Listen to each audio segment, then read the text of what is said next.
Est-ce que le retour de Paul Walker en Brian O'Connor dans le prochain film Fast and Furious est une bonne idée?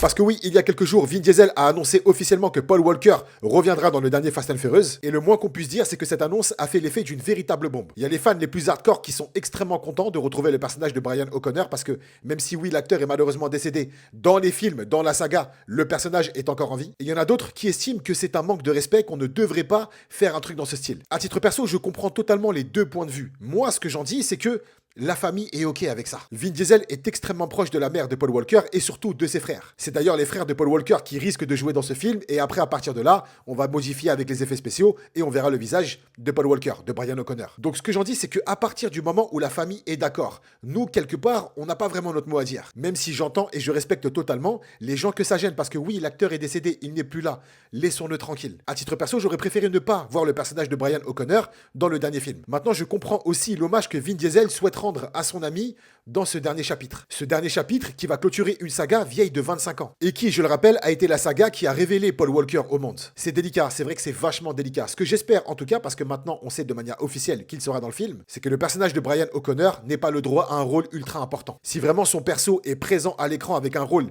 conséquent, ça va fortement me déranger, ouais. Maintenant, s'il arrive à la fin dans un petit caméo, histoire encore une fois de clôturer une saga de plus de 25 ans, allez, disons que ça passe. Vous, mettez-moi en commentaire ce que vous en pensez. Est-ce que vous aimez l'idée? Est-ce que ça vous dérange? Est-ce que vous êtes OK avec ça? Toujours est-il que le prochain film Fast and Furious sortira en 2027. Et pour le coup, j'ai vachement hâte de découvrir et de clôturer cette saga que j'aime particulièrement. Et vous?